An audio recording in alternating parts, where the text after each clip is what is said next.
ಸಂದೀಪ್ ಪಾಂಡೆ ಈ ಗುಡಿಯಾಳನ ಒಂದು ರೂಮ್ಗೆ ಎತ್ಕೊಂಡು ಹೋಗ್ತಾನೆ. ಅವಳ ಬಟ್ಟೆ ಬಿಚ್ತಾನೆ, ಅವಳ ಜೊತೆ ಸೆಕ್ಸ್ ಮಾಡ್ತಾನೆ. ಗುಡಿಯ ಜೊತೆ ಸಂದೀಪ್ ಪಾಂಡೆ ಅಂದರೆ ಪೂಜಾ ಪಾಂಡೆ ಗಂಡ ಸೆಕ್ಸ್ ಮಾಡ್ತಾ ಇದ್ರೆ ಪೂಜಾ ಪಾಂಡೆ ಅದನ್ನೆಲ್ಲ ಒಂದು ಮೊಬೈಲಲ್ಲಿ ರೆಕಾರ್ಡ್ ಮಾಡ್ಕೋತಾಳೆ. ಇವರಿಬ್ಬರು ಇಂಟಿಮೇಟ್ ಆಗುವಾಗ ಮುನ್ನಿ ಲೈಟ್ ಆಫ್ ಮಾಡಿಬಿಡ್ತಾಳೆ. ಯಾಕೆಂದರೆ ಇವಳ ಹೊಟ್ಟೆ ಮೇಲೆ ಆಪ್ರೇಷನ್ ಆದಂಥ ಮಾರ್ಕ್ಗಳಿರುತ್ತೆ, ಅದೆಲ್ಲ ಕಾಣಬಾರ್ದು, ಅದು ಅವನಿಗೆ ಗೊತ್ತಾಗಬಾರ್ದು ಅಂತ ಇದನ್ನೆಲ್ಲ ಮಾಡ್ತಾಳೆ. ಸಂದೀಪ್ ಬಸ್ ಸ್ಟ್ಯಾಂಡಲ್ಲಿ ಮಾರ್ಕೆಟಲ್ಲಿ ಓಡಾಡ್ತಾನೆ, ಗಿರಾಕಿಗಳು ಹಿಡ್ಕೊಂಡು ಬರ್ತಾನೆ. ಆ ಗಿರಾಕಿಗಳ ಮುಂದೆ ಗುಡಿಯ ತಂದು ನಿಲ್ಲಿಸ್ತಾನೆ. ಒಂದು ರೈಟ್ ಫಿಕ್ಸ್ ಮಾಡ್ತಾನೆ, 500 ರೂಪಾಯಿ. ಆ ಗಿರಾಕಿಗಳು 500 ರೂಪಾಯಿಗೆ ಒಪ್ಕೊಂಡ್ರೆ ಸರಿ, ಇಲ್ಲಾಂದರೆ ಅಲ್ಲಿ ಬಾರ್ಗಿಂಗ್ ಶುರು ಆಗುತ್ತೆ. 500ರಿಂದ 400, 300, ಕೊನೆಗೆ 200 ರೂಪಾಯಿ ಕೊಟ್ಬಿಟ್ರು ಕೂಡ ಸಂದೀಪ್ ಆ ಗುಡಿಯಾಳನ ಗಿರಾಕಿಗಳ ಜೊತೆ ಕಳಿಸ್ಬಿಡ್ತಾನೆ.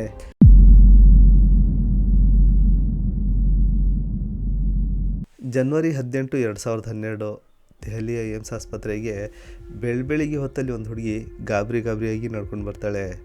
ಈ ಹುಡುಗಿ ಕೈಯಲ್ಲಿ ಬಟ್ಟೆಯಲ್ಲಿ ಸುತ್ತದಂಥ ಒಂದು ಬಂಡಲಿರುತ್ತೆ. ಈ ಹುಡುಗಿ ಬರ್ತಾ ಎಮರ್ಜೆನ್ಸಿ ವಾರ್ಡ್ ಹತ್ರ ಬರ್ತಾಳೆ.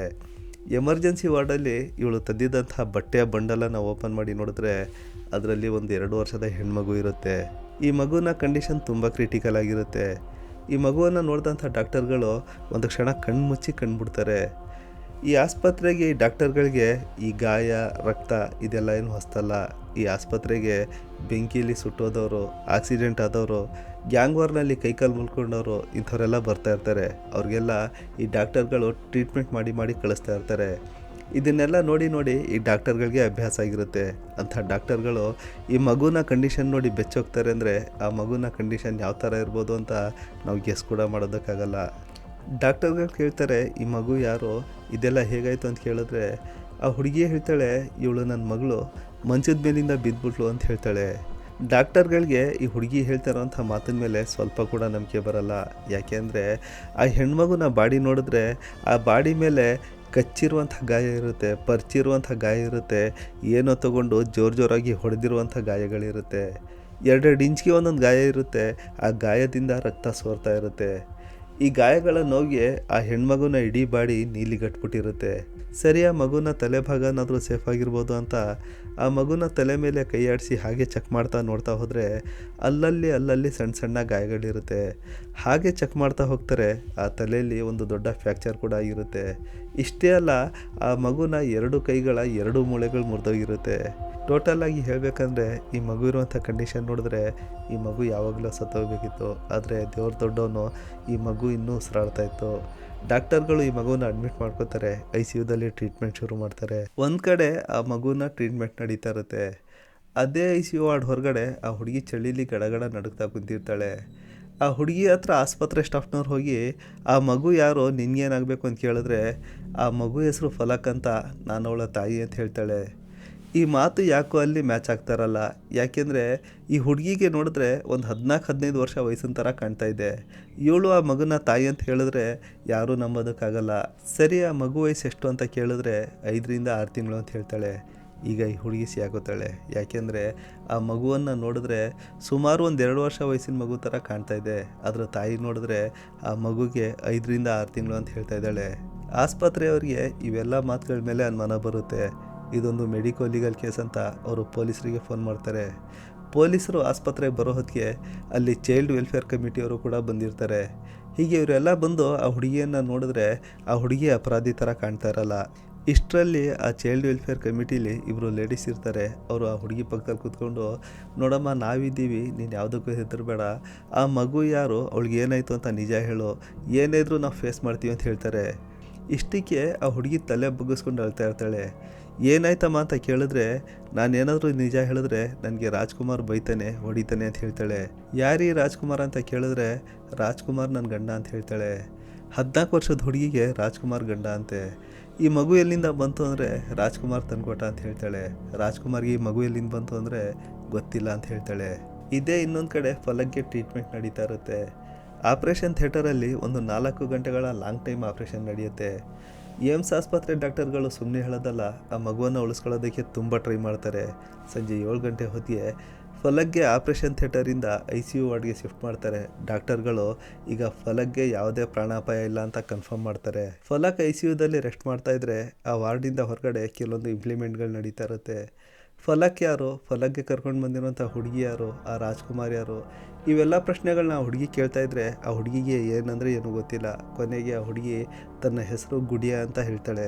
ಅಲ್ಲಿ ಗುಡಿಯಾ ಕೊಡ್ತಾ ಇರುವಂಥ ಉತ್ತರಗಳನ್ನ ನೋಡಿದ್ರೆ ಅವಳಿಗೆ ನಿಜವಾಗ್ಲೂ ಫಲಕ್ ತಂದೆ ತಾಯಿ ಯಾರು ಅಂತ ಗೊತ್ತಿಲ್ಲ ಅಂತ ಅನಿಸುತ್ತೆ. ಈಗ ಫಲಕ್ ತಂದೆ ತಾಯಿ ಯಾರು ಅಂತ ತಿಳ್ಕೊಳ್ಳೋದಕ್ಕೆ ಮೊದಲು ಈ ರಾಜ್ಕುಮಾರ್ ಯಾರು, ಈ ಗುಡಿಯಾ ಯಾರು, ಇವರ ಬ್ಯಾಕ್ಗ್ರೌಂಡ್ ಸ್ಟೋರಿಗಳೇನು, ಇದನ್ನೆಲ್ಲ ತಿಳ್ಕೊಬೇಕಾಗುತ್ತೆ. ಈಗ ಒಂದೊಂದಾಗಿ ಈ ಕಥೆ ಪೇಜ್ಗಳನ್ನ ಓಪನ್ ಮಾಡ್ತಾ ಹೋಗೋಣ. ಈ ಕಥೆ ಮೇನ್ ಹೇಳಬೇಕಂದ್ರೆ ಬೇಬಿ ಫಲಕ್ದೆ, ಆದರೆ ಈ ಕಥೆ ಶುರುವಾಗೋದು ಗುಡಿಯ ಕಥೆಯಿಂದ. ಸ್ನೇಹಿತರೆ, ಇವತ್ತಿನ ಕಥೆನ ಪೂರ್ತಿ ಕೇಳಿ, ಆಗ ನಿಮ್ಗೆ ಅನ್ಸುತ್ತೆ ಇದೊಂದು ರೋಚಕ ಕಥೆ ಅಂತ.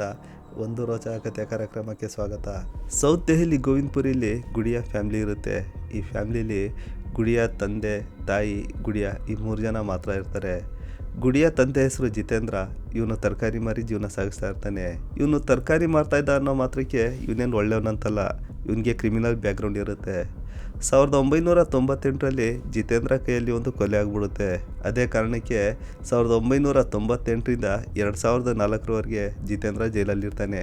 ತಂದೆ ಜೈಲಲ್ಲಿದ್ದಾಗ ಗುಡಿಯ ತಾಯಿ ಪುಷ್ಪ ಮನ್ಮನೆ ಕೆಲಸ ಮಾಡಿ ಗುಡಿಯಾಳನ್ನು ಸಾಕಿರ್ತಾಳೆ. 2004ರಲ್ಲಿ ಜಿತೇಂದ್ರ ಜೈಲಿಂದ ರಿಲೀಸ್ ಆಗ್ತಾನೆ. 2005ರಲ್ಲಿ ಗುಡಿಯ ತಾಯಿ ಪುಷ್ಪ TB ಬಂದು ತೀರ್ಕೋತಾರೆ. ತಾಯಿ ತೀರ್ಕೊಂಡ ನಂತರ ಜಿತೇಂದ್ರ ಮಗಳನ್ನ ಚೆನ್ನಾಗಿ ನೋಡ್ಕೋತಾನೆ. ದಿನವೆಲ್ಲ ವ್ಯಾಪಾರ ಮಾಡ್ತಾನೆ, ಚೆನ್ನಾಗಿ ನೋಡ್ಕೋತಾನೆ. ಆದರೆ ಒಂದು ವೀಕ್ನೆಸ್ ಇರುತ್ತೆ. ಜಿತೇಂದ್ರ ದಿನವೆಲ್ಲ ವ್ಯಾಪಾರ ಮಾಡ್ತಾನೆ, ಆದರೆ ಸಂಜೆ ಆದ ತಕ್ಷಣ ಕುಡಿದು ಬಂದು ಗುಡಿಯಾಗೆ ವಿನಾಕಾರಣ ಹೊಡಿತಾನೆ, ಪ್ರಾಣಿಗಳ ಥರ ಹೊಡಿತಾನೆ. ಇವನು ಎಷ್ಟು ಕೆಟ್ಟದಾಗಿ, ಎಷ್ಟೊಂದು ಭಯಾನಕವಾಗಿ ಗುಡಿಯಾಗಿ ಹೊಡಿತಾನೆ ಅಂದರೆ, ಇವನು ಗುಡಿಯಾಗಿ ಹೊಡೆಯುವಾಗ ಅಕ್ಕಪಕ್ಕದವ್ರು ಯಾರಾದರೂ ಬಿಡ್ಸೋದಕ್ಕೆ ಬಂದರೆ ಅವ್ರಿಗೂ ಕೂಡ ಏಟ್ ಬೀಳ್ತಾಯಿತ್ತು.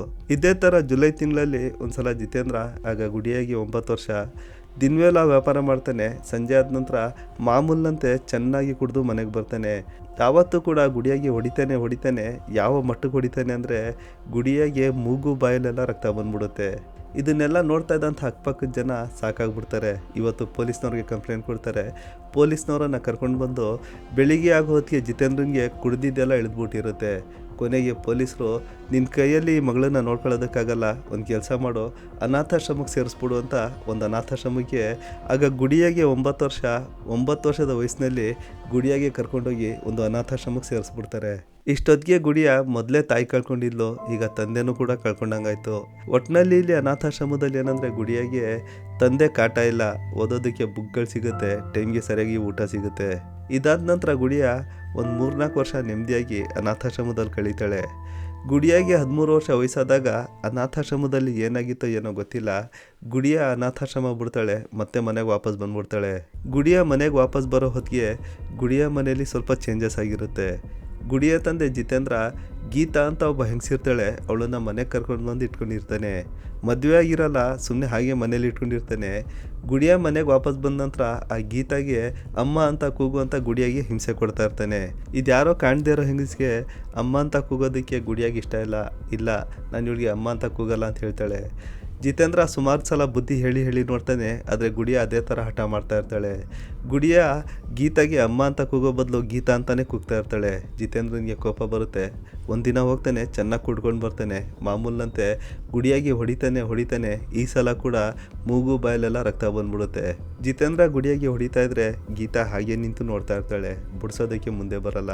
ಇದೆಲ್ಲ ಆದ ನಂತರ ಗುಡಿಯ ಆ ಮೂಗು ಬಾಯಲ್ಲಿ ರಕ್ತ ಹಾಗೆ ಸೋರ್ತಾ ಇರುತ್ತೆ. ಮನೆ ಬಿಟ್ಟು ಹೊರಗಡೆ ಬರ್ತಾಳೆ. ರಸ್ತೆಯಲ್ಲಿ ನಡ್ಕೊಂಡು ಹೋಗ್ತಾ ಇರ್ತಾಳೆ. ಅವಳನ್ನು ಯಾರೋ ನೋಡ್ತಾರೆ, ಅವ್ರಿಗೆ ಬೇಜಾರಾಗುತ್ತೆ. ಈಗ ನೀನು ಈ ಮನೇಲಿ ಇರೋದು ಬೇಡ, ಬಾ ನಾನು ಒಂದು ಕಡೆ ಕರ್ಕೊಂಡು ಹೋಗ್ತೀನಿ ಅಂತ ಒಂದು 2-3 ಏರಿಯಾ ಬಿಟ್ಟು ಪೂಜಾ ಪಾಂಡೆ, ಸಂದೀಪ್ ಪಾಂಡೆ ಅಂತ ಒಬ್ಬ ಗಂಡ ಹೆಂಡತಿ ಇರ್ತಾರೆ, ಅವ್ರ ಹತ್ರ ಕರ್ಕೊಂಡೋಗಿ ಬಿಡ್ತಾರೆ. ಈ ಪೂಜಾ ಪಾಂಡೆ, ಸಂದೀಪ್ ಪಾಂಡೆ ಗುಡಿಯಾಗಿ 1 ವಾರ 10 ದಿನ ಚೆನ್ನಾಗಿ ನೋಡ್ಕೋತಾರೆ. ಟೈಮ್ಗೆ ಸರಿಯಾಗಿ ಊಟ ಕೊಡ್ತಾರೆ, ರೆಸ್ಟ್ ಮಾಡೋದಕ್ಕೆ ಬೆಡ್ ಕೊಡ್ತಾರೆ, ನೋಡೋದಕ್ಕೆ TV ಕೊಡ್ತಾರೆ. 1 ವಾರ 10 ದಿನ ಕಳೆಯುತ್ತೆ. ಆನಂತರ ಗುಡಿಯಾಗೆ ಮನೆಗೆ ವಾಪಸ್ ಹೋಗು ಅಂತ ಹೇಳ್ತಾರೆ. ಅದಕ್ಕೆ ಗುಡಿಯ, ಪ್ಲೀಸ್ ನಾನು ಇನ್ನೂ ಸ್ವಲ್ಪ ದಿನ ಇಲ್ಲೇ ಇರ್ತೀನಿ, ಮನೆಗೆ ಹೋಗಲ್ಲ ಅಂತ ಹೇಳ್ತಾಳೆ. ಅದಕ್ಕೆ ಪೂಜಾ ಪಾಂಡೆ ಹೇಳ್ತಾಳೆ, ನೀನು ಇಲ್ಲೇ ಇರಬೇಕಂದ್ರೆ ನಮ್ಮ ಅಣ್ಣನ ಮಗನಿಗೆ ನೀನು ಮದುವೆ ಆಗಬೇಕು ಅಂತ ಹೇಳ್ತಾಳೆ. ಆಗ ಗುಡಿಯಾಗಿ 14 ವರ್ಷ ಪೂಜಾ ಪಾಂಡೆ ಯಾರನ್ನೋ ತೋರಿಸ್ತಾಳಂತೆ, ಗುಡಿಯ ಅವನಿಗೆ ಮದುವೆ ಆಗಬೇಕಂತೆ. ಗುಡಿಯ ಹೇಳ್ತಾಳೆ, ಇಲ್ಲ ನನಗಿನ್ನೂ ಓದೋದಕ್ಕೆ ಇಷ್ಟ ಇದೆ, ನಾನು ಈಗಲೇ ಮದುವೆ ಆಗಲ್ಲ ಅಂತ ಹೇಳ್ತಾಳೆ. ಪೂಜಾ ಪಾಂಡೆಗೆ ಕೋಪ ಬರುತ್ತೆ. ನಾನು ಹೇಳ್ದಂತೆ ಮರ್ಯಾದೆಯಿಂದ ಮದುವೆ ಆಗು, ಸಂಸಾರ ನಡ್ಸ್ಕೊಂಡೋಗು, ಅದನ್ನು ಬಿಟ್ಟು ಈ ಓದ್ತೀನಿ, ಈ ವೇಷವಾಟಿಕೆ ಮಾಡ್ತೀನಿ, ಈ ಮಾತೆಲ್ಲ ಬಿಟ್ಬಿಡು ಅಂತ ಹೇಳ್ತಾಳೆ. ಗುಡಿಯಾಗಿ ಏನು ಹೇಳಬೇಕು ಅಂತ ಗೊತ್ತಾಗಲ್ಲ, ಸುಮ್ಮನಾಗ್ಬಿಡ್ತಾಳೆ. ಅದೇ ದಿನ ರಾತ್ರಿ ಊಟಕ್ಕೆ ಮೊದಲು ಗುಡಿಯ ಊಟ ಮಾಡೋ ಊಟದಲ್ಲಿ ಪೂಜಾ ಪಾಂಡೆ ಯಾವುದೊಂದು ಮತ್ ಬರೋ ಮಾತ್ರೆಗಳನ್ನ ಮಿಕ್ಸ್ ಮಾಡಿಬಿಡ್ತಾಳೆ. ಗುಡಿಯ ಊಟ ಮಾಡಿಬಿಡ್ತಾಳೆ, ಅವಳಿಗೆ ಮತ್ತೆ ಬಂದ್ಬಿಡುತ್ತೆ, ಹಾಗೆ ಮಲಗಿರ್ತಾಳೆ. ಸಂದೀಪ್ ಪಾಂಡೆ ಈ ಗುಡಿಯಾಳನ್ನ ಒಂದು ರೂಮ್ಗೆ ಎತ್ಕೊಂಡು ಹೋಗ್ತಾನೆ, ಅವಳ ಬಟ್ಟೆ ಬಿಚ್ತಾನೆ, ಅವಳ ಜೊತೆ ಸೆಕ್ಸ್ ಮಾಡ್ತಾನೆ. ಗುಡಿಯ ಜೊತೆ ಸಂದೀಪ್ ಪಾಂಡೆ ಅಂದರೆ ಪೂಜಾ ಪಾಂಡೆ ಗಂಡ ಸೆಕ್ಸ್ ಮಾಡ್ತಾಯಿದ್ರೆ ಪೂಜಾ ಪಾಂಡೆ ಅದನ್ನೆಲ್ಲ ಒಂದು ಮೊಬೈಲಲ್ಲಿ ರೆಕಾರ್ಡ್ ಮಾಡ್ಕೋತಾಳೆ. ಮಾರನೇ ದಿನ ಬೆಳಿಗ್ಗೆ ಗುಡಿಯಾಗೆ ತುಂಬ ಲೇಟಾಗಿ ಎಚ್ಚರ ಆಗುತ್ತೆ. ನಿನ್ನೆ ರಾತ್ರಿಯ ಮತ್ತೆ ಬರೋ ಮಾತ್ರೆಗಳು ತಿಂದಿದ್ದರಿಂದ ಇವತ್ತು ತುಂಬ ಲೇಟಾಗಿ ಎಚ್ಚರ ಆಗುತ್ತೆ. ಗುಡಿಯ ಕಂಡುಬಿಟ್ಟು ನೋಡಿದ್ರೆ ಗುಡಿಯಾಗೆ ಮೈಕೈಯಲ್ಲಿ ಸಣ್ಣದಾಗಿ ನೋವು, ತಲೆಭಾರ. ಇದ್ಯಾಕೆ ಈ ಥರ ಆಗ್ತಾ ಇರ್ಬೋದು ಅಂತ ಗುಡಿಯ ತನ್ನ ಮೈಯನ್ನು ಅಬ್ಸರ್ವ್ ಮಾಡಿ ನೋಡ್ತಾಳೆ. ಇವಳಿಗೆ ಸ್ವಲ್ಪ ಫೀಲ್ ಆಗುತ್ತೆ, ನನ್ನ ದೇಹದ ಜೊತೆ ಯಾರೋ ಏನೋ ಮಾಡಿರ್ಬೋದು ಅಂತ. ಸರಿ ಅಂತ ಹಾಗೆ ಎದ್ದು ಕುಂತಿರ್ತಾಳೆ. ಅವಳಲ್ಲೇ ಕುಂತಿರ್ತಾಳೆ. ಪೂಜಾ ಪಾಂಡೆ ಬರ್ತಾಳೆ, ಆ ಫೋನಲ್ಲಿದ್ದಂಥ ವಿಡಿಯೋ ತೋರಿಸ್ತಾಳೆ. ಗುಡಿಯಾಗೆ ತಂದೆ ಮನೆಯಲ್ಲಿ ಚಿತ್ರಹಿಂಸೆ ಇರೋದಕ್ಕಾಗ್ತಾಯಿಲ್ಲ, ಇದೊಂದು ನರಕ ಅಂತ ಈ ಮನೆಗೆ ಬಂದರೆ ಇಲ್ಲಿ ವಿಷಯ ತುಂಬ ಕೆಟ್ಟೋಯ್ತು. ಗುಡಿಯಾಗೆ ನಿಜವಾದ ನರಕಯಾತನೆ ಶುರುವಾಗೋದೇ ಇಲ್ಲಿಂದ ಸಂದೀಪ್ ಮತ್ತು ಪೂಜಾ ಪಾಂಡೆ ಆಟ ಶುರುವಾಗುತ್ತೆ. ಸಂದೀಪ್ ಬಸ್ ಸ್ಟ್ಯಾಂಡಲ್ಲಿ ಮಾರ್ಕೆಟಲ್ಲಿ ಓಡಾಡ್ತಾನೆ, ಗಿರಾಕಿಗಳು ಹಿಡ್ಕೊಂಡು ಬರ್ತಾನೆ. ಆ ಗಿರಾಕಿಗಳ ಮುಂದೆ ಗುಡಿಯ ತಂದು ನಿಲ್ಲಿಸ್ತಾನೆ. ಒಂದು ರೇಟ್ ಫಿಕ್ಸ್ ಮಾಡ್ತಾನೆ, 500 ರೂಪಾಯಿ. ಆ ಗಿರಾಕಿಗಳು 500 ರೂಪಾಯಿಗೆ ಒಪ್ಕೊಂಡ್ರೆ ಸರಿ, ಇಲ್ಲಾಂದರೆ ಅಲ್ಲಿ ಬಾರ್ಗಿಂಗ್ ಶುರುವಾಗುತ್ತೆ. 500ರಿಂದ 400, 300, ಕೊನೆಗೆ 200 ರೂಪಾಯಿ ಕೊಟ್ಬಿಟ್ರು ಕೂಡ ಸಂದೀಪ್ ಆ ಗುಡಿಯಾಳನ್ನ ಗಿರಾಕಿಗಳ ಜೊತೆ ಕಳಿಸ್ಬಿಡ್ತಾನೆ. ಆ ಗುಡಿಯಾಳನ್ನ ಕರ್ಕೊಂಡೋದಂಥ ಗಿರಾಕಿಗಳಲ್ಲಿ ಸ್ವಲ್ಪ ಜನ ಲಾಡ್ಜ್ಗೆ ಕರ್ಕೊಂಡು ಹೋದರೆ, ಇನ್ನೂ ಸ್ವಲ್ಪ ಜನ ಕಾರಲ್ಲಿ ತಮ್ಮ ಕೆಲಸ ತೀರಿಸ್ಕೊತಾರೆ. ಇನ್ನೂ ಸ್ವಲ್ಪ ಜನ ಆಟೋದಲ್ಲಿ ಕೆಲಸ ತೀರಿಸ್ಕೊಂಡ್ರೆ, ಇನ್ನೂ ಸ್ವಲ್ಪ ಜನ ಪೊದೆ ಹಿಂದೆ ಕರ್ಕೊಂಡೋಗಿ ತಮ್ಮ ಕೆಲಸ ತೀರಿಸ್ಕೋತಾರೆ. ಅಲ್ಲಿ ಏನು ರೇಟ್ ಫಿಕ್ಸ್ ಆಗಿತ್ತು ಅದನ್ನು ಕೊಟ್ಟು ಕಳಿಸ್ತಾರೆ. ಆಮೇಲೆ ಇವ್ರ ಹತ್ರ ಇನ್ನೊಂದು ಸರ್ವಿಸ್ ಇರುತ್ತೆ. ಇವ್ರ ಹತ್ರ ಬಂದೋದಂಥ ಗಿರಾಕಿಗಳು ಎಷ್ಟೋ ಜನ ಇವರ ಮೊಬೈಲ್ ನಂಬರ್ ತೊಗೊಂಡೋಗಿರ್ತಾರೆ. ಅವ್ರು ಯಾವತ್ತಾದರೂ ಇವ್ರಿಗೆ ಫೋನ್ ಮಾಡ್ತಾರೆ, ಇಂಥ ಜಾಗಕ್ಕೆ ಇಷ್ಟು ಹುಡುಗಿರು ಬೇಕು ಅಂತ ಹೇಳಿದ್ರೆ ಇವರೇ ಕಾರ್ ಅರೇಂಜ್ ಮಾಡ್ತಾರೆ, ಇವರೇ ಹುಡುಗಿರನ್ನು ಅರೇಂಜ್ ಮಾಡ್ತಾರೆ. ಅವ್ರು ಯಾವ ಅಡ್ರೆಸ್ ಹೇಳಿರ್ತಾರೆ ಅದೇ ಅಡ್ರೆಸ್ಗೆ ಇವರೇ ಕಳಿಸ್ಕೊಡ್ತಾರೆ. ಗುಡಿಯ ಇವ್ರ ಕೈಗೆ ಬಂದಮೇಲೆ ಇವರ ಬಿಸ್ನೆಸ್ ಆಗೋ ಹೀಗೋ ತೆಳ್ಳಗೆ ಬೆಳಗ್ಗೆ ನಡೀತಾ ಇರುತ್ತೆ. ಆದರೆ ಇತ್ತೀಚೆಗೆ ಒಂದು ಎಡವಟ್ಟಾಗ್ಬಿಡುತ್ತೆ. ಸಂದೀಪ್ ಯಾವುದಾದ್ರೂ ಗಿರಾಕಿ ಕರ್ಕೊಂಡು ಬಂದರೆ ಆ ಗಿರಾಕಿ ಗುಡಿಯಾಳನ್ನು ಇಷ್ಟಪಡ್ತಾರಲ್ಲ, ಪೂಜಾ ಪಾಂಡೆಯನ್ನು ಸೆಲೆಕ್ಷನ್ ಮಾಡ್ತಾನೆ. ಅವನು ಪೂಜಾ ಪಾಂಡೆ ಸೆಲೆಕ್ಷನ್ ಮಾಡ್ದ ಅಂತ ಸಂದೀಪ್ ಏನು ಬೇಜಾರು ಮಾಡ್ಕೊಳ್ಳಲ್ಲ, ಸಂಕೋಚ ಪಟ್ಕೊಳ್ಳಲ್ಲ. ಆ ಗಿರಾಕಿ ಜೊತೆ ಪೂಜಾ ಪಾಂಡೆಗಳನ್ನು ಕಳಿಸ್ಕೊಟ್ಬಿಡ್ತಾನೆ. ಆದರೆ ಒಂದು ವಿಚಿತ್ರ ನೋಡಿ, ಸಂದೀಪ್ನ ಹೆಂಡತಿ ಪೂಜಾ ಪಾಂಡೆ ಅವನಿಗೆ ಸ್ವಲ್ಪ ಕೂಡ ಬೇಜಾರಿಲ್ಲವಂತೆ, ಆ ಗಿರಾಕಿ ಜೊತೆ ಕಳಿಸ್ಬಿಡ್ತಾನಂತೆ. ಇದಾಗಿ ಸ್ವಲ್ಪ ದಿನದ ನಂತರ ಹಾಗೆ ನೋಡ್ತಾ ಇದ್ರೆ ಯಾವುದೇ ಗಿರಾಕಿ ಬಂದರೂ ಕೂಡ ಗುಡಿಯಾಳನ್ನು ಯಾರೂ ಸೆಲೆಕ್ಷನ್ ಮಾಡ್ತಾ ಇರಲ್ಲ. ಬಂದವರೆಲ್ಲ ಬರೀ ಪೂಜಾಳನ್ನೇ ಸೆಲೆಕ್ಷನ್ ಮಾಡ್ತಾ ಇರ್ತಾರೆ. ಇದನ್ನು ನೋಡ್ತಾ ಇದ್ದಂಥ ಪೂಜಾ ಪಾಂಡೆ ಮತ್ತು ಸಂದೀಪ್ ಒಂದು ಯೋಚನೆ ಮಾಡ್ತಾರೆ, ನಾವು ಸುಮ್ಮನೆ ಈ ಗುಡಿಯಾಳನ್ನು ಮಡಿಕೊಂಡು ಸಾಕ್ತಾ ಇದ್ರೆ ಇವಳಿಂದ ಒಂದು ಏನು ಪ್ರಯೋಜನ ಇಲ್ಲ, ₹1 ಸಂಪಾದನೆ ಇಲ್ಲ, ಇವಳನ್ನು ಮಾರ್ಬಿಡೋಣ ಅಂತ ಅನ್ಕೋತಾರೆ. ಇದಾಗಿ ಸ್ವಲ್ಪ ದಿನದ ನಂತರ ಅಂದರೆ ಜುಲೈ ಆಗಸ್ಟ್ ತಿಂಗಳಲ್ಲಿ ಸಂದೀಪ್ ಒಂದ್ಸಲ ಗುಡಿಯಾಳನ್ನು ಕರ್ಕೊಂಡು ಪಕ್ಕದ ಏರಿಯಾಗೆ ಹೋಗ್ತಾನೆ. ಆ ಏರಿಯಾದಲ್ಲಿ ಸೇಮ್ ಇದೇ ಥರದ ಒಂದು ಜೋಡಿ ಇರುತ್ತೆ. ಈ ಸಂದೀಪ್ ಪಾಂಡೆ ಮತ್ತು ಪೂಜಾ ಪಾಂಡೆ ಯಾವ ಥರದ ವೇಷವಾಟಿಗೆ ನಡೆಸ್ತಾ ಇದ್ರು ಅದೇ ಥರದ ಜೋಡಿ ಅಲ್ಲೂ ಒಂದಿರುತ್ತೆ. ಆ ಜೋಡಿ ಹತ್ರ ಕರ್ಕೊಂಡೋಗಿ ಈ ಗುಡಿಯಾಳನ್ನು 6 ತಿಂಗಳ ಮಟ್ಟಿಗೆ ಲೀಸ್ಗೆ ಕೊಟ್ಬಿಡ್ತಾನೆ. ಆ ಲೀಸ್ಗೆ ಕೊಡುವಾಗ ಅಲ್ಲಿ ಒಬ್ಬ ಲೇಡಿ ಇರ್ತಾಳೆ. ಆ ಲೇಡಿ ಸಂದೀಪ್ಗೆ ಕೇಳ್ತಾಳೆ, ನೀವು ಗುಡಿಯಾಗೆ ಒಂದು ವಾರಕ್ಕೆ ಎಷ್ಟು ಗಂಡಸರು ಕೊಡ್ತಾ ಇದ್ರಿ ಅಂದರೆ ಸಂದೀಪ್ ಹೇಳ್ತಾನೆ, ಅಂದಾಜು ಒಂದು 7 ಅಂತ ಹೇಳ್ತಾನೆ.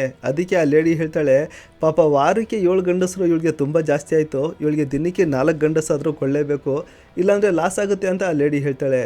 ಸಂದೀಪ್ ಹೇಳ್ತಾನೆ, ಈಗ ನೀವು ಇವಳಿಗೆ ಲೀಸ್ಗೆ ತೊಗೊಂಡಿದ್ದೀರಿ, ನೀವೇನಾದರೂ ಮಾಡ್ಕೊಳ್ಳಿ, ನಿಮ್ಮಿಷ್ಟ, ನಮ್ಮ ಅಮೌಂಟ್ ಕೊಟ್ಬಿಡಿ ಅಂತ ಹೇಳ್ತಾನೆ. ಗುಡಿಯಾಗೆ 6 ತಿಂಗಳಿಗೆ ಬರೀ 12,000ಕ್ಕೆ ಲೀಸ್ಗೆ ಕೊಟ್ಟಿರ್ತಾರೆ. ಇಲ್ಲಿ ಗುಡಿಯ ಬಗ್ಗೆ ನಾನು ಹೇಳ್ತಾ ಇದ್ರೆ ನೀವು ಕೇಳ್ತಾ ಇದ್ರೆ ನಿಮ್ಗೇನು ಅನ್ನಿಸ್ತಾ ಇದೆ ಅಂತ ನನಗೆ ಗೊತ್ತಿಲ್ಲ. ಒಟ್ಟಿನಲ್ಲಿ ಇದೆಲ್ಲ ಮಾತಾಡೋದಕ್ಕೆ ನನಗೆ ತುಂಬ ಬೇಜಾರಾಗುತ್ತೆ. ಯಾಕೆಂದರೆ ಕೇವಲ 14 ವರ್ಷದ ಹುಡುಗಿ, ಒಂದು ಅರ್ಥದಲ್ಲಿ 9ನೇ ಕ್ಲಾಸ್ ಓದುವಂಥ ಹುಡುಗಿಗೆ ದಿನಕ್ಕೆ 4ರಿಂದ 5 ಜನ ಗಂಡಸರು ಅತ್ಯಾಚಾರ ಮಾಡ್ತಾರೆ ಅಂದರೆ ಆ ಹುಡುಗಿ ಯಾವ ಥರ ಸಹಿಸ್ತಾ ಇರ್ಬೋದು. ಇದು ಬರೀ ಇದೊಂದೇ ಹುಡುಗಿಯ ಕಥೆ ಅಲ್ಲ. ಈ ಥರದ ಲಕ್ಷಾಂತರ ಗುಡಿಯಗಳು ನಮ್ಮ ದೇಶದಲ್ಲಿ ಇವತ್ತು ಇದ್ದಾರೆ. ಅವ್ರದ್ದೆಲ್ಲ ಇವತ್ತು ಅದೇ ಕತೆ. ಈ 6 ತಿಂಗಳಲ್ಲಿ ಒಂದೊಂದು ದಿನ ಕೂಡ ಗುಡಿಯಾಗೆ ಒಂದೊಂದು ವರ್ಷ ಕಳೆಯೋ ಥರ ಆಗ್ತಾ ಇರುತ್ತೆ.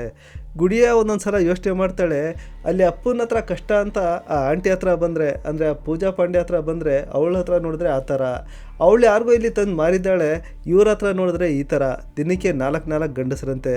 ಗುಡಿಯ ಒಂದೊಂದು ಸಲ ಯೋಚನೆ ಮಾಡ್ತಾಳೆ, ಆಕಾಶದಿಂದ ನರಕ ನನಗೋಸ್ಕರನೇ ಇಳಿದು ಬಂತೇನೋ ಅಂತ. ಹಾಗೋ ಈಗ ಒಟ್ಟಲ್ಲಿ 6 ತಿಂಗಳು ಕಳೆದೋಗುತ್ತೆ. ಗುಡಿಯಾಳ ಲೀಸ್ಟ್ ಟೈಮ್ ಮುಗ್ದೋಗುತ್ತೆ. ಗುಡಿಯ ವಾಪಸ್ ಬರೋ ಹೊತ್ತಿಗೆ ಪೂಜಾ ಪಾಂಡೆ ಪ್ರೆಗ್ನೆಂಟ್ ಆಗಿಬಿಟ್ಟಿರ್ತಾಳೆ. ಒಂದಿನ ಪೂಜಾ ಪಾಂಡೆಗೆ ಡೆಲಿವರಿ ಡೇಟ್ ಇರುತ್ತೆ. ಪೂಜಾ ಪಾಂಡೆ, ಸಂದೀಪ್ ಪಾಂಡೆ ಮತ್ತು ಗುಡಿಯ 3 ಜನ ಒಂದು ಆಸ್ಪತ್ರೆಗೆ ಹೋಗ್ತಾರೆ. ಡಾಕ್ಟರ್ಗಳು ಪೂಜಾ ಪಾಂಡೆಳನ್ನು ಚೆಕ್ ಮಾಡ್ತಾ ಇರ್ತಾರೆ. ಸಂದೀಪ್ ಅದರಲ್ಲಿ ಇಂಟ್ರೆಸ್ಟ್ ಕೊಟ್ಟಿರ್ತಾನೆ. ಗುಡಿಯ ಅಲ್ಲಿಂದ ಓಡೋಗ್ಬಿಡ್ತಾಳೆ. ಗುಡಿಯ ಅಲ್ಲಿಂದ ಓಡಿ ಒಂದು 2-3 ಏರಿಯಾ ಬಿಟ್ಟು ಇನ್ನೊಂದು ಏರಿಯಾಗೆ ಬರ್ತಾಳೆ. ಅಲ್ಲಿ ಬಂದು ಇಷ್ಟೊತ್ತಿಗೆ ಗುಡಿಯಾಗೆ ಇನ್ನೊಬ್ಬ ವ್ಯಕ್ತಿ ಜೊತೆ ಪ್ರೀತಿಯಾಗಿರುತ್ತೆ. ಆ ಪ್ರೀತಿ ಯಾವ ಥರ ಆಯಿತು ಅಂದರೆ, ಸಂದೀಪ್ ಪಾಂಡೆ ನಾನು ನಿಮಗೆ ಒಂದು ಸಲ ಹೇಳಿದ್ದೆ, ಕಾರ್ ಬಾಡಿ ಮಾಡಿ ಹುಡುಗಿರನ್ನು ಕಳಿಸ್ತಾ ಇದ್ದ ಅಂತ. ಆಗ ಕಾರ್ ಓಡಿಸ್ಕೊಂಡು ಬರ್ತಾ ಇದ್ದವನು ದಿಲ್ಶಾದ್ ಅಂತ ಒಬ್ಬ ಡ್ರೈವರ್ ಇರ್ತಾನೆ. ದಿಲ್ಶಾದ್ ಏನು ಮಾಡ್ತಾ ಇದ್ದ ಅಂದರೆ, ಅವನೊಂದು ಕಾರ್ ತೊಗೊಂಡು ಬರ್ತಾ ಇದ್ದ, ಸಂದೀಪ್ ಪಾಂಡೆ ಅದರಲ್ಲಿ ಹುಡುಗಿರನ್ನು ಕುಂಡಿಸ್ತಾ ಇದ್ದ. ಸಂದೀಪ್ ಪಾಂಡೆ ಯಾವ ಅಡ್ರೆಸ್ ಕೇಳ್ತಾನೆ ಆ ಅಡ್ರೆಸ್ಗೆ ದಿಲ್ಶಾದ ಹುಡುಗಿರನ್ನು ಕರ್ಕೊಂಡೋಗ್ತಾನೆ. ಇಷ್ಟು ಟೈಮ್ ಅಂತ ಕಾಯ್ತಾನೆ. ಅವರ ಟೈಮೆಲ್ಲ ಮುಗಿದ ನಂತರ ಆ ಹುಡುಗಿರನ್ನು ಮತ್ತೆ ಸಂದೀಪ್ ಪಾಂಡೆ ಹತ್ರ ತಂದು ಬಿಟ್ಬಿಡ್ತಾನೆ. ಅವನು ಅಷ್ಟೇ ಕೆಲಸ, ಅವನದು ಬೇರೆ ಏನೂ ಅಲ್ಲಿ ಕೆಲಸನೇ ಇಲ್ಲ. ಅವನು ಹುಡುಗಿರನ್ನು ತರೋದಾಗಲಿ ಇಲ್ಲ ಗಿರಾಕಿಗಳನ್ನ ಫಿಕ್ಸ್ ಮಾಡೋದಾಗಲಿ ಅಲ್ಲಿ ಏನೋ ಒಂದು ಕೆಲಸ ಇರಲಿಲ್ಲ. ಅವ್ನು ಯಾವ ಅಡ್ರೆಸ್ ಕೇಳ್ತಾರೆ ಆ ಅಡ್ರೆಸ್ ಕರ್ಕೊಂಡು ಹೋಗೋದು ಕರ್ಕೊಂಡು ಬರೋದು ಅಷ್ಟೇ ಕೆಲಸ ಮಾಡ್ತಾ ಇರ್ತಾನೆ. ಹೀಗೆ ದಿಲ್ಶಾದ್ ನೋಡ್ತಾನೆ, ಗುಡಿಯಾಳನ್ನು ಕರ್ಕೊಂಡು ಹೋಗುವಾಗ ಕರ್ಕೊಂಡು ಬರುವಾಗ ದಿಲ್ಶಾದ್ಗೆ ಯಾಕೋ ಇತ್ತೀಚೆಗೆ ಬರ್ತಾ ಬರ್ತಾ ಗುಡಿಯ ಮೇಲೆ ಅಟ್ರಾಕ್ಷನ್ ಶುರು ಆಗುತ್ತೆ. ಯಾವತ್ತೂ ಸೈಲೆಂಟಾಗಿರ್ತಾ ಇದ್ದಂಥ ದಿಲ್ಶಾದ್ ಈಗ ಬರ್ತಾ ಬರ್ತಾ ಗುಡಿಯ ಜೊತೆ ಸ್ವಲ್ಪ ಮಾತು ಶುರು ಮಾಡ್ತಾನೆ. ಹೀಗೆ ಇವರಿಬ್ಬರಲ್ಲಿ ಮಾತಿಗೆ ಮಾತು ಬೆಳೆಯುತ್ತೆ. ಕೊನೆಗೆ ಫ್ರೆಂಡ್ಶಿಪ್ ಆಗಿಬಿಡುತ್ತೆ. ಇದೇ ಫ್ರೆಂಡ್ಶಿಪ್ ಬರ್ತಾ ಬರ್ತಾ ಪ್ರೀತಿಲಿ ಬದಲಾಗ್ಬಿಡುತ್ತೆ. ಆದರೆ ಈ ಪ್ರೀತಿ ಬಗ್ಗೆ ಯಾರಿಗೂ ಗೊತ್ತಿರಲ್ಲ. ಗುಡಿಯ ಈಗ ಪೂಜಾ ಪಾಂಡೆಯಿಂದ ತಪ್ಪಿಸ್ಕೊಂಡು 2-3 ಏರಿಯಾ ದೂರ ಓಡ್ಬಂದು ದಿಲ್ಶಾದ್ಗೆ ಫೋನ್ ಮಾಡ್ತಾಳೆ. ದಿಲ್ಶಾದ್ ಆ ಏರಿಯಾಗೆ ಹೋಗ್ತಾನೆ. ಆ ಏರಿಯಾದಲ್ಲಿ ಒಂದು ಚಿಕ್ಕ ರೂಮ್ ಮಾಡಿಕೊಡ್ತಾನೆ. ಗುಡಿಯ ಒಂದು 2-3 ದಿನ ರೂಮಲ್ಲಿ ಹಾಗೆ ಕಳೀತಾಳೆ. ಆದರೆ ಅವಳಿಗೆ ಖರ್ಚಿಗೆ ದುಡ್ಡು ಬೇಕಾಗಿರುತ್ತೆ. ಅದಕ್ಕಾಗಿ ಗುಡಿಯ ಅದೇ ರೂಮಲ್ಲಿ ವೇಶ್ಯಾವಾಟಿಕೆ ನಡೆಸ್ತಾಳೆ. ಸುಮಾರು ದಿನ ಇದೇ ಥರ ವೇಶ್ಯಾವಾಟಿಕೆ ನಡೆಸ್ತಾ ಇರ್ತಾಳೆ. ಒಂದಿನ ದಿಲ್ಶಾದ್ ಬಂದು ಗುಡಿಯಾಗೆ ಒಂದು ದೇವಸ್ಥಾನಕ್ಕೆ ಕರ್ಕೊಂಡು ಹೋಗ್ತಾನೆ. ತಾಳಿ ಕಟ್ಟಿ ಮದುವೆ ಆಗ್ತಾನೆ. ದಿಲ್ಶಾದ್ ತನ್ನ ಹೆಸರನ್ನು ರಾಜ್ಕುಮಾರ್ ಅಂತ ಚೇಂಜ್ ಮಾಡ್ಕೋತಾನೆ. ಇವರಿಬ್ಬರು ಮದುವೆ ಆದ ನಂತರ ದಿಲ್ಶಾದ್ ಉರ್ಫ್ ರಾಜ್ಕುಮಾರ್ ಗುಡಿಯಾಗೆ ದಿನದ ಖರ್ಚಿಗೆ ದುಡ್ಡು ಕೊಡ್ತಾ ಇರ್ತಾನೆ. ಇಲ್ಲಿಂದ ಗುಡಿಯ ವೇಶ್ಯಾವಾಟಿಕೆ ಮಾಡೋದನ್ನು ನಿಲ್ಲಿಸ್ಬಿಡ್ತಾಳೆ. ಗುಡಿಯ ರೂಮಲ್ಲಿ ಮರ್ಯಾದಸ್ಥ ಜೀವನ ಅಂದರೆ ಈಗ ಗುಡಿಯ ವೇಶ್ಯಾವಾಟಿಕೆ ಮಾಡ್ತಾ ಇಲ್ಲ. ರಾಜ್ಕುಮಾರ್ ದುಡ್ಕೊಂಡು ಬಂದು ಅಷ್ಟು ದುಡ್ಡು ಕೊಡ್ತಾ ಇದ್ದಾನೆ. ಅದೇ ದುಡ್ಡಲ್ಲಿ ಗುಡಿಯ ಜೀವನ ಮಾಡ್ತಾಯಿದ್ರೆ ಗುಡಿಯಾಗೆ ಇಲ್ಲೇ ಸ್ವರ್ಗದ ಅನುಭವ. ಗುಡಿಯ ಸಾಯೋವರೆಗೆ ಹೀಗೆ ಇದ್ಬಿಡೋಣ ಅಂತ ಅನ್ಕೋತಾಳೆ. ತುಂಬ ಖುಷಿಯಾಗಿರ್ತಾಳೆ. ಇವ್ರ ಮದುವೆಯಾಗಿ ಒಂದು 5-6 ತಿಂಗಳು ಕಳೆದಿರುತ್ತೆ. 2011ರ ಕೊನೆಯಲ್ಲಿ ಮದುವೆ ಆಗಿರ್ತಾರೆ. ಒಂದು 5-6 ತಿಂಗಳು ಕಳೆದಿರುತ್ತೆ. ಒಂದಿನ ದಿಲ್ಶಾದ್ ಇವ್ರ ಮನೆಗೆ ಒಂದು ಹೆಣ್ಮಗು ಎತ್ಕೊಂಡು ಬರ್ತಾನೆ. ಆ ಹೆಣ್ಮಗುಗೆ ಅಂದಾಜು ಒಂದು 2 ವರ್ಷ ವಯಸ್ಸಿರುತ್ತೆ. ಗುಡಿಯ ಕೇಳ್ತಾಳೆ, ಯಾರ್ದು ಈ ಮಗು ಅಂತ ಕೇಳಿದ್ರೆ, ಇನ್ಮೇಲೆ ಈ ಮಗು ನಮ್ಮದೇ, ನೀನು ಇದ್ರ ತಾಯಿ ಅಂತ ಹೇಳ್ತಾನೆ. ಗುಡಿಯಾಗೂ ಕೂಡ ತುಂಬ ಖುಷಿ ಆಗುತ್ತೆ. ಗುಡಿಯ ಆ ಹೆಣ್ಮಗುನ ಜೊತೆ ಆಟ ಆಡ್ತಾ ಟೈಮ್ ಪಾಸ್ ಮಾಡ್ತಾ ಕಾಲ ಕಳೀತಾ ಇರ್ತಾಳೆ. ಆ ಹೆಣ್ಮಗುಗೆ ಮೊದಲು ಏನು ಹೆಸರಿತ್ತಾನೋ ಗೊತ್ತಿಲ್ಲ. ದಿಲ್ಶಾದ್ ಆ ಹೆಣ್ಮಗುಗೆ ಫಲಕ್ ಅಂತ ಹೆಸರಿಡ್ತಾನೆ. ಗುಡಿಯಾಗೆ ಒಳ್ಳೆ ಗಂಡ ಸಿಕ್ಕಿದ್ದಾನೆ, ಜೊತೆಯಲ್ಲಿ ಒಂದು ಮಗು ಇದೆ, ಸಮಾಜದಲ್ಲಿ ತಲೆ ಎತ್ಕೊಂಡು ಜೀವನ ಮಾಡೋದಕ್ಕೆ ಒಳ್ಳೆ ಜೀವನ ಇದೆ. ಗುಡಿಯಾಗೆ ಬೇರೆ ಇನ್ನೇನು ಬೇಕಿರಲ್ಲ. ಜನವರಿ 17ಕ್ಕೆ ದಿಲ್ಶಾದ್ಗೆ ಒಂದು ಮುಂಬೈ ಬಾಡಿಗೆ ಬರುತ್ತೆ. ನಾನು ಬಾಡಿಗೆ ಹೋಗಿದ್ದು ಬರ್ತೀನಿ, ನೀನು ಮಗು ಮನೇಲಿ ಸೇಫಾಗಿರು ಅಂತ ಹೇಳ್ಬಿಟ್ಟು ದಿಲ್ಶಾದ್ ಮುಂಬೈ ಬಾಡಿಗೆಗೆ ಹೊಂಟೋಗ್ತಾನೆ. ಅದೇ ರಾತ್ರಿ 10 ಗಂಟೆ ಹೊತ್ತಿಗೆ ಫಲಕ್ ಏನಾಗಿತ್ತೋ ಏನೋ ಗೊತ್ತಿಲ್ಲ, ಅಳೋದಕ್ಕೆ ಶುರು ಮಾಡ್ತಾಳೆ. ಗುಡಿಯ ಮೊದಲು ಫಲಕ್ಗೆ ಸಮಾಧಾನ ಮಾಡ್ತಾಳೆ. ಆದರೆ ಫಲಕ್ ಅಳೋದನ್ನು ನಿಲ್ಲಿಸಲ್ಲ. ಬರ್ತಾ ಬರ್ತಾ ಅಳೋದನ್ನು ಇನ್ನೂ ಜಾಸ್ತಿ ಮಾಡ್ತಾ ಇರ್ತಾಳೆ. ಹೀಗೆ ಫಲಕ್ ಅಳ್ತಾ ಇರೋದನ್ನು ನೋಡ್ತಾ ಗುಡಿಯಾಗೆ ಕೋಪ ನೆತ್ತಿಗೆ ಏರ್ಬಿಡುತ್ತೆ. ಗುಡಿಯ ತನ್ನ ಕೈಗೆ ಏನೇನು ಸಿಗುತ್ತೆ ಅದನ್ನು ತಗೊಂಡು ಫಲಕ್ಗೆ ಹೊಡೆಯೋದಕ್ಕೆ ಶುರು ಮಾಡ್ತಾಳೆ. ಆದರೆ ಫಲಕ್ ಆ ಏಟ್ಗಳಿಂದ ಅಳೋದನ್ನು ಕಮ್ಮಿ ಮಾಡೋದಿರಲಿ, ಬರ್ತಾ ಇನ್ನೂ ಜಾಸ್ತಿನೇ ಮಾಡ್ತಾ ಇರ್ತಾಳೆ.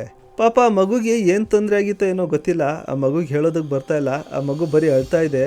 ಗುಡಿಯಾಗೂ ಕೂಡ ಮಕ್ಕಳನ್ನ ಸಾಕಿ ಅನುಭವ ಇಲ್ಲ. ಆ ಮಗು ಯಾಕೆ ಅಳ್ತಾ ಇದೆ ಅಂತ ಗೊತ್ತಾಗ್ತಾ ಇಲ್ಲ. ಬರೀ ಆ ಮಗು ಅಳ್ತಾ ಇದೆ ಅಂತ ಆ ಮಗುಗೆ ಹೊಡೆದು ಬಡ್ದು ಕಚ್ಚಿ ನಾನಾ ಥರ ಚಿತ್ರಹಿಂಸೆ ಕೊಟ್ಬಿಡ್ತಾಳೆ. ಗುಡಿಯ ಏನು ಅಂದ್ಕೊಂಡಿರ್ತಾಳೆ, ಮಕ್ಕಳು ಹತ್ತಾಗ ಅವ್ರಿಗೆ ಬಡಿದ್ರೆ ಅವರು ಸುಮ್ಮನಾಗ್ಬಿಡ್ತಾರೆ ಅಂತ. ಆದರೆ ಇಲ್ಲಿ ಈ ಥರ ಆಗ್ತಾ ಇರಲ್ಲ. ಗುಡಿಯ ಹೊಡೆದಷ್ಟು ಫಲಕ್ ಅಳೋದನ್ನು ಜಾಸ್ತಿ ಮಾಡ್ತಾ ಇರ್ತಾಳೆ.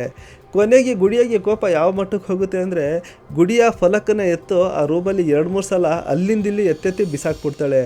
ಕೊನೆಗೆ ಎಷ್ಟೋ ಹೊತ್ತಿನ ನಂತರ ಫಲಕ್ ಹತ್ತು ಸುಸ್ತಾಗಿ ಸುಮ್ಮನಾಗ್ಬಿಡ್ತಾಳೆ.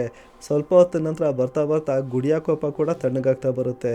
ಫಲಕ್ ಎಲ್ಲಿ ಬಿದ್ದಿದ್ಲು ಅವಳು ಅಲ್ಲೇ ಹಾಗೆ ಮಲಗಿಬಿಡ್ತಾಳೆ. ಅವಳ ನ್ಯಾಪಿ ತೇವಾಗ್ಬಿಟ್ಟಿರುತ್ತೆ. ಗುಡಿಯ ಇದನ್ನು ನೋಡ್ತಾಳೆ. ಆ ನ್ಯಾಪಿ ಚೇಂಜ್ ಮಾಡೋಣ ಅಂತ ಫಲಕನ್ನು ಬಾತ್ರೂಮ್ ಕರ್ಕೊಂಡೋಗ್ತಾಳೆ. ಅವಳಿಗೆ ಹಾಗೆ ನಿಲ್ಲಿಸಿರ್ತಾಳೆ. ಫಲಕ್ಗೆ ಮೈ ಕೈಯೆಲ್ಲ ನೋವು. ಪಾಪ ಅವಳಿಗೆ ಏನಾಗಿತ್ತೋ ಏನೋ ಗೊತ್ತಿಲ್ಲ. ಇವಳು ನಿಲ್ಲಿಸಿರ್ತಾಳೆ. ಅಲ್ಲಿ ಸೋಪ್ ಎತ್ಕೊಂಡು ಬರೋ ಹೊತ್ತಿಗೆ ಫಲಕ್ ಹಾಗೆ ದಬ್ಬಂತ ಬಾತ್ರೂಮಲ್ಲಿ ಬಿದ್ದುಬಿಡ್ತಾಳೆ. ಫಲಕ್ ಈ ಥರ ಬಿದ್ದಾಗ ಫಲಕ್ ತಲೆಗೆ ತುಂಬ ಜೋರಾದ ಏಟಾಗುತ್ತೆ. ರಕ್ತ ಸಿಕ್ಕಾಪಟ್ಟೆ ಹರಿತಾ ಇರುತ್ತೆ. ಈ ರಕ್ತ ನೋಡಿ ಗುಡಿಯ ಹೆದರ್ತಾಳೆ. ದಿಲ್ಶಾದ್ಗೆ ಫೋನ್ ಮಾಡ್ತಾಳೆ. ಈ ಥರ ಎಲ್ಲ ಆಗ್ಬಿಟ್ಟಿದೆ, ಏನು ಮಾಡಬೇಕು ಗೊತ್ತಾಗ್ತಾಯಿಲ್ಲ ಅಂತ ಹೇಳ್ತಾಳೆ. ದಿಲ್ಶಾದ್ ಹೇಳ್ತಾನೆ, ಮೊದಲು ಬೆಳಿಗ್ಗೆ ಮಗುವನ್ನು ಆಸ್ಪತ್ರೆಗೆ ಕರ್ಕೊಂಡೋಗು, ಟ್ರೀಟ್ಮೆಂಟ್ ಮಾಡಿಸ್ಕೊಬಾ ಅಂತ ಹೇಳ್ತಾನೆ. ಆದರೆ ಬೆಳಗಾಗುತ್ತೆ, ಗುಡಿಯ ಮಗುವನ್ನು ಆಸ್ಪತ್ರೆಗೆ ಕರ್ಕೊಂಡೋಗಲ್ಲ. ಯಾಕೆಂದರೆ ಗುಡಿಯಾಗೆ ಭಯ. ಈ ಮಗು ಯಾರು ಅಂತ ಕೇಳಿದ್ರೆ ಏನು ಹೇಳಬೇಕು ಅಂತ ಗುಡಿಯಾಗೆ ಗೊತ್ತಿರಲ್ಲ. ಅದಕ್ಕಾಗಿ ಅವಳು ಆ ಮಗುವನ್ನು ಆಸ್ಪತ್ರೆಗೆ ಕರ್ಕೊಂಡು ಹೋಗಲ್ಲ. ಹೀಗೆ ಸುಮಾರು 1/4-1 ಗಂಟೆ ಕಳೆದಿರುತ್ತೆ. ಆ ವಠಾರ ಕ್ಲೀನ್ ಮಾಡೋದಕ್ಕೆ ಅಂತ ಒಬ್ಬ ಹೆಂಗಸು ಬರ್ತಾ ಇರ್ತಾಳೆ. ಆ ಹೆಂಗಸು ಕಿಟಕಿಯಿಂದ ನೋಡಿದಾಗ ಬೇಬಿ ಫಲಕ್ ರಕ್ತದಲ್ಲಿ ಚಲ್ಲಾಪಿಲ್ಲಿಯಾಗಿ ಬಿದ್ದಿರೋದನ್ನು ನೋಡ್ತಾಳೆ.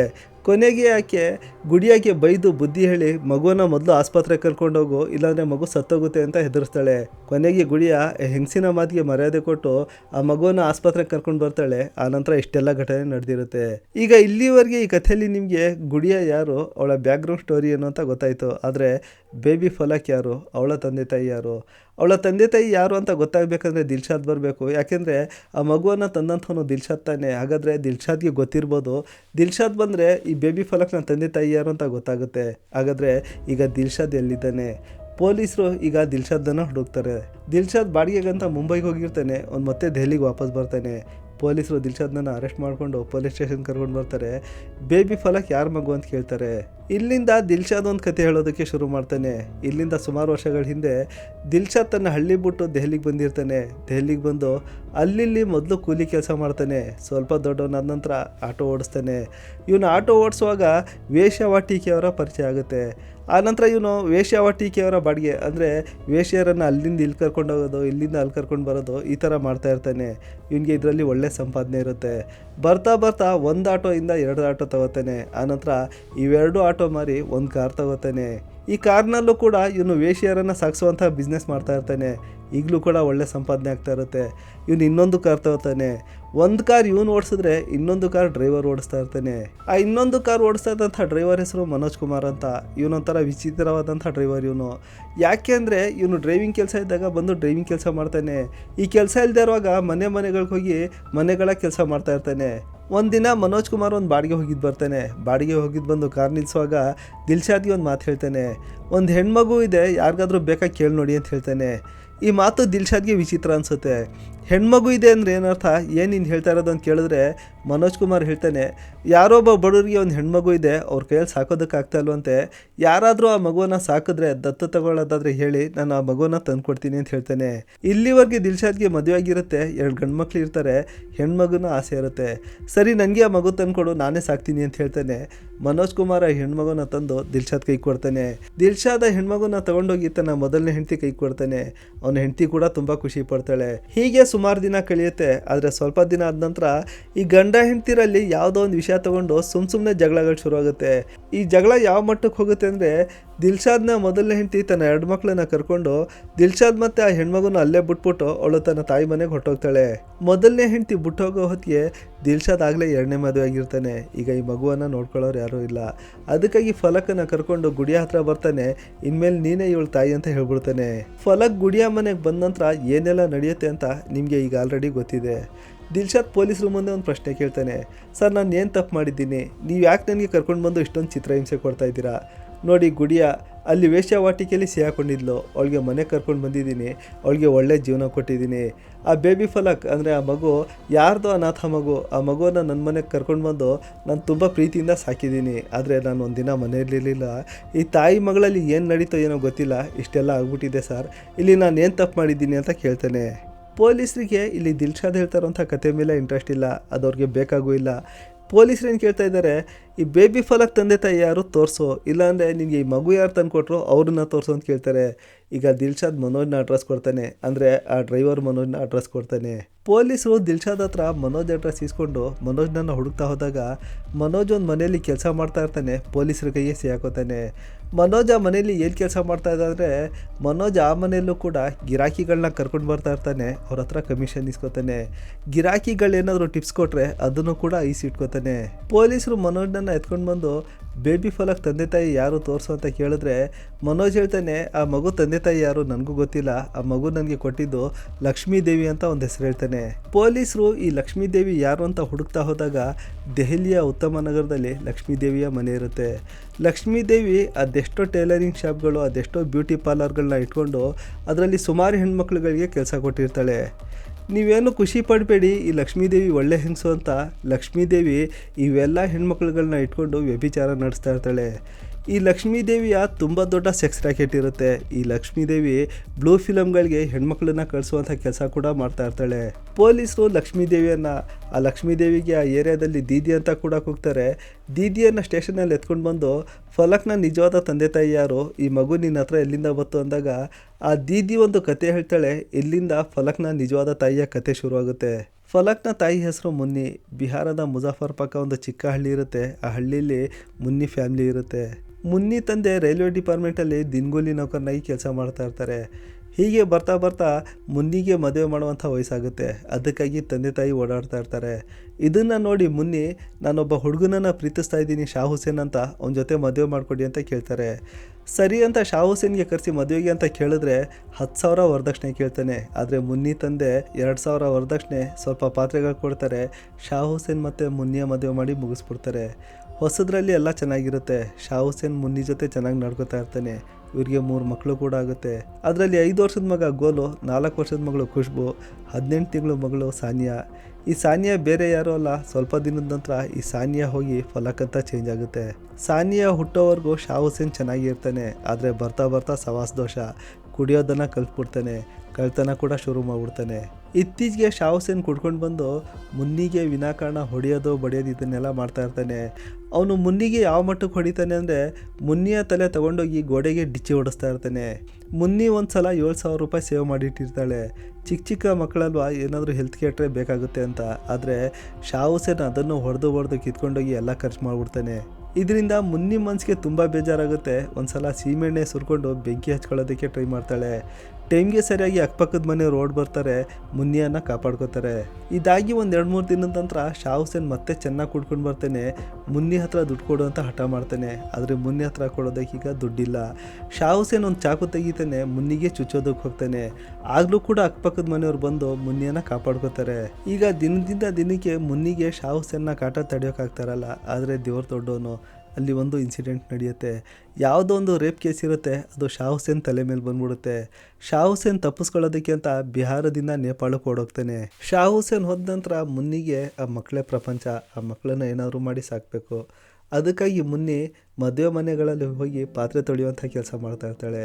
ಮುನ್ನಿ ಒಂದು ಸಲ ಯಾವುದೋ ಒಂದು ಮದುವೆಯಲ್ಲಿ ಪಾತ್ರೆ ತೊಳೆಯೋದಕ್ಕೆ ಅಂತ ಕೂತಿರ್ತಾಳೆ. ಅವಳ ಮಗ ಗೋಲು ಎಂಡ್ಲು ತಟ್ಟೆಗಳನ್ನ ತಂದು ಕೊಡ್ತಾ ಇರ್ತಾನೆ.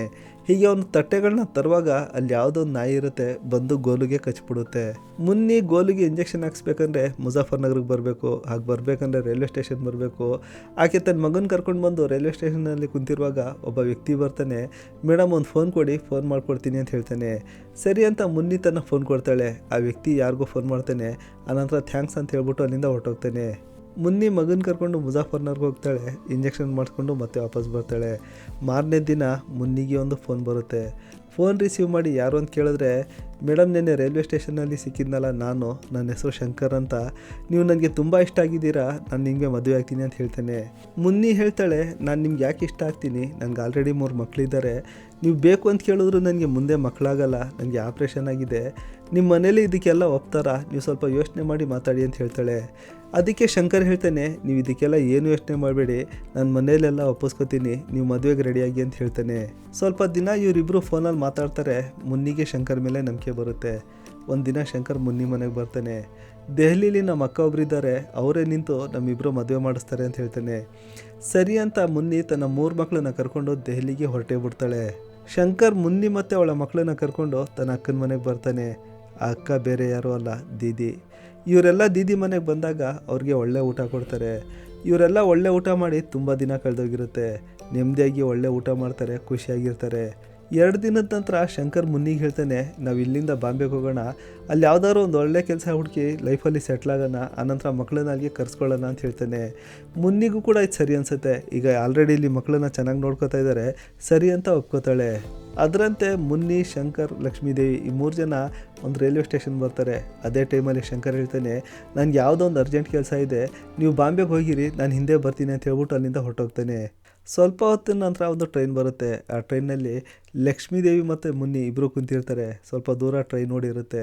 ಲಕ್ಷ್ಮೀದೇವಿ ಒಂದು ಮಾತು ಕ್ಲೀನ್ ಆ್ಯಂಡ್ ಕ್ಲಿಯರಾಗಿ ಹೇಳ್ತಾಳೆ, ನೋಡಮ್ಮ, ಇನ್ನು ಮುಂದೆ ಶಂಕರ್ ಯಾವತ್ತೂ ಬರಲ್ಲ. ಈಗ ನಾನೊಂದು ಮಾತು ಹೇಳ್ತೀನಿ, ಕ್ಲೀನಾಗಿ ಕೇಳಿಸ್ಕೊ. ಈಗ ನಿನಗೆ ಕರ್ಕೊಂಡು ಹೋಗ್ತಾ ಇದ್ದೀನಿ, ವೇಶ್ಯಾವಾಟಿಕೆಗೆ ಸೇರಿಸ್ತೀನಿ. ಇದರಲ್ಲಿ ನೀನು ಸ್ವಲ್ಪ ದುಡ್ಡು ಮಾಡ್ಬೋದು, ನಿನ್ನ ಮಕ್ಕಳನ್ನ ಚೆನ್ನಾಗಿ ನೋಡ್ಕೋಬೋದು ಅಂತ ಹೇಳ್ತಾಳೆ.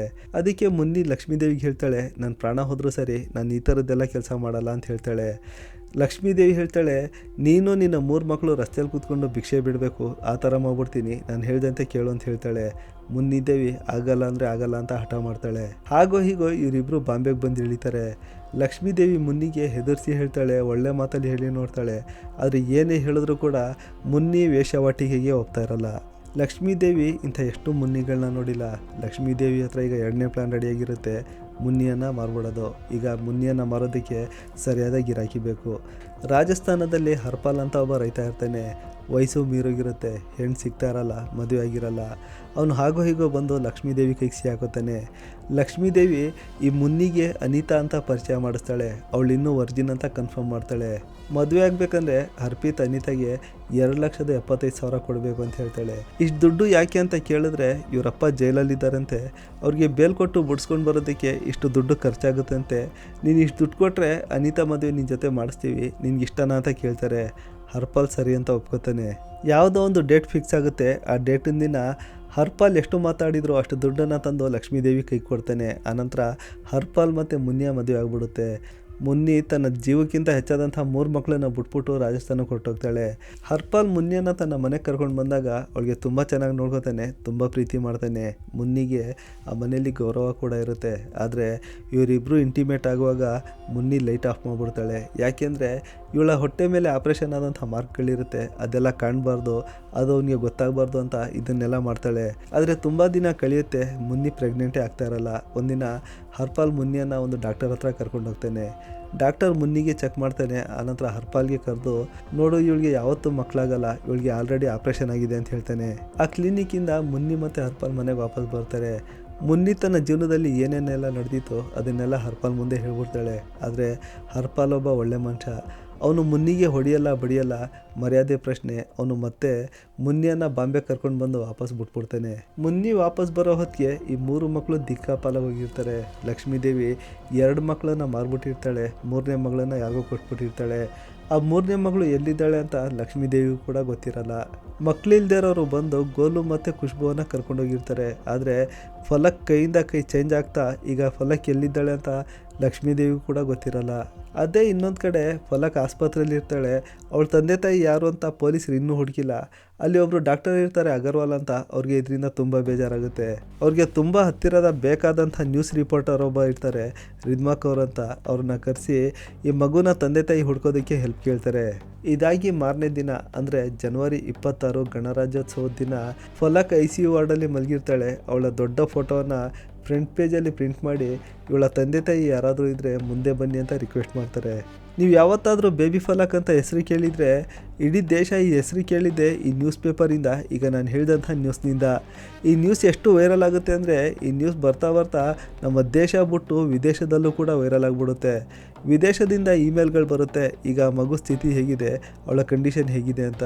ಆ ಮಗು ನ್ಯೂಸ್ನ ಮೀಡಿಯಾದವರು ಎಷ್ಟು ಹೈಲೈಟ್ ಮಾಡಿ ತೋರಿಸ್ತಾರೆ ಅಂದರೆ ಜನ ಜಾತಿ ಧರ್ಮನೆಲ್ಲ ಮರ್ತ್ಬಿಟ್ಟಿದ್ರು. ಆ ಮಗು ಸುಧಾರಿಸ್ಕೊಳ್ಳೋದಕ್ಕೆ ಯಾವುದೇ ದೇವಸ್ಥಾನ ಆಗಲಿ, ಮಸೀದಿ ಆಗಲಿ, ಚರ್ಚ್ ಆಗಲಿ ಎಲ್ಲ ಕಡೆ ಪ್ರಾರ್ಥನೆಗಳು ನಡೀತಾ ಇತ್ತು.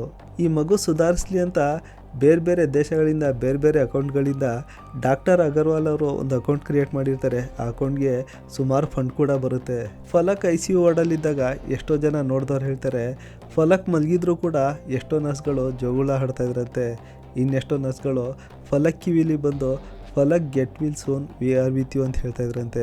ಇದೇ ಇನ್ನೊಂದು ಕಡೆ ಪೊಲೀಸರು ಲಕ್ಷ್ಮೀದೇವಿಯನ್ನು ವಿಚಾರಣೆ ಮಾಡ್ತಾ ಒಂದಕ್ಕೊಂದು ಲಿಂಕ್ಗಳು ಸೇರ್ತಾ ಮುನ್ನಿ ಫಲಕ್ ತಾಯಿ ಅಂತ ಗೊತ್ತಾಗುತ್ತೆ. ಇವರಿಬ್ಬರ DNA ತೆಗೆದು ಚೆಕ್ ಮಾಡಿದಾಗ ಅದು ಕನ್ಫರ್ಮ್ ಕೂಡ ಆಗುತ್ತೆ.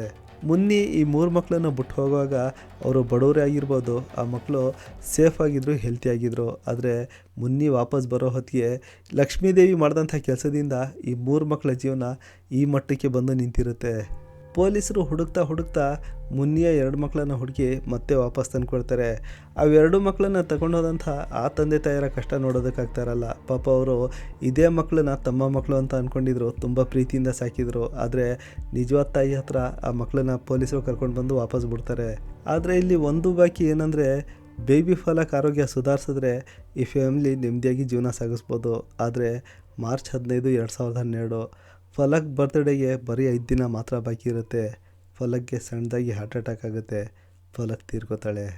ಫಲಕ್ನ ಜೀವನ ಮರಣದ ಹೋರಾಟ ಇಲ್ಲಿಗೆ ಕೊನೆ ಆಗುತ್ತೆ.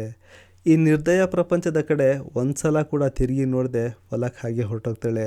ಫಲಕ್ ತೀರ್ಕೊಂಡಾಗ ಆ ಡಾಕ್ಟರ್ಗಳ ನರ್ಸ್ಗಳ ದುಃಖ ನೋಡೋದಕ್ಕಾಗ್ತಾರಲ್ಲ. ಆ ಡಾಕ್ಟರ್ಗಳು ನರ್ಸ್ಗಳು ಯಾವ ಮಟ್ಟಕ್ಕೆ ದುಃಖ ಆಚರಿಸ್ತಾರೆ ಅಂದರೆ ಅವ್ರ ಮನೆಯವರೇ ಯಾರೋ ತೀರ್ಕೊಂಡಿದ್ದಾರೇನೋ ಆ ಮಟ್ಟಕ್ಕೆ ದುಃಖ ಆಚರಿಸ್ತಾರೆ. ಫಲಕ್ನ ಸಾವಿಗೆ ಇಡೀ ದೇಶ ಶಾಕ್ ಆಗಿಬಿಡುತ್ತೆ. ಎಷ್ಟೋ ಸ್ಕೂಲ್ಗಳಲ್ಲಿ ಶೋಕಾಚರಣೆ ಮಾಡಿದ್ದು ನನಗೆ ಇವತ್ತಿಗೂ ಕೂಡ ಜ್ಞಾಪಕ ಇದೆ. ಇದೆಲ್ಲ ಆದ ನಂತರ ಫಲಕ್ ಡೆಡ್ ಬಾಡಿಯನ್ನು ಅವರ ತಾಯಿ ಮುನ್ನಿಗೆ ವಹಿಸಿಕೊಡ್ತಾರೆ. ಮುನ್ನಿ ಫಲಕ್ ಬಾಡಿಯನ್ನು ಮುಸ್ಲಿಂ ವಿಧಿವಿಧಾನದಂತೆ ಅಂತ್ಯ ಸಂಸ್ಕಾರ ಮಾಡಿ ಮುಗಿಸ್ತಾರೆ.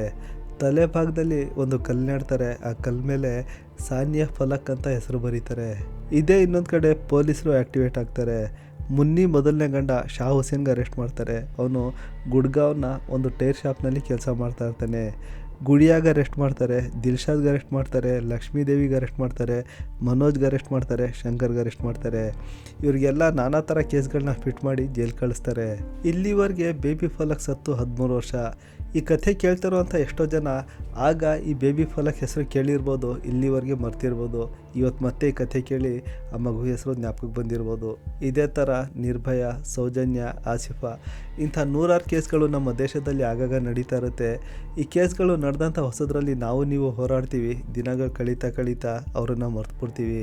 ಹಾಗೆ ಈ ಕೇಸನ್ನು ಒಂದ್ಸಲ ನೀವು ನೋಡ್ತಾ ಹೋಗಿ. 2012ರಲ್ಲಿ ಈ ಹ್ಯೂಮನ್ ಟ್ರಾಫಿಕಿಂಗ್ ಕೇಸ್ ನಡೆದಿತ್ತು. ಹಾಗಾದರೆ ಈಗ ನಮ್ಮ ದೇಶದಲ್ಲಿ ಹ್ಯೂಮನ್ ಟ್ರಾಫಿಕಿಂಗ್ ನಡೀತಾ ಇಲ್ವಾ? ಹೆಣ್ಮಕ್ಳನ್ನ ಮೋಸ ಮಾಡ್ತಾರೆ, ಬೇರೆ ಜನರಿಗೆ ಬೇರೆ ದಂಧೆಗಳಿಗೆ ತಗೊಂಡೋಗಿ ಮಾರಾಟ ಮಾಡಿಬಿಡ್ತಾರೆ.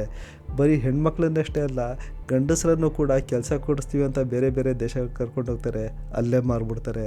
ಇವೆಲ್ಲ ದಂಧೆಗಳಿಗೆ ಯಾವತ್ತೂ ಕೊನೆ ಇಲ್ಲ. ಯಾಕೆಂದರೆ ಇವೆಲ್ಲ ದಂಧೆಗಳ ಹಿಂದೆ ದೊಡ್ಡ ರಾಜಕೀಯ ವ್ಯಕ್ತಿಗಳಿರ್ತಾರೆ, ಪ್ರಭಾವಶಾಲಿ ವ್ಯಕ್ತಿಗಳಿರ್ತಾರೆ. ಸರ್ಕಾರ ಅವರ ಕೈಲಿರುತ್ತೆ.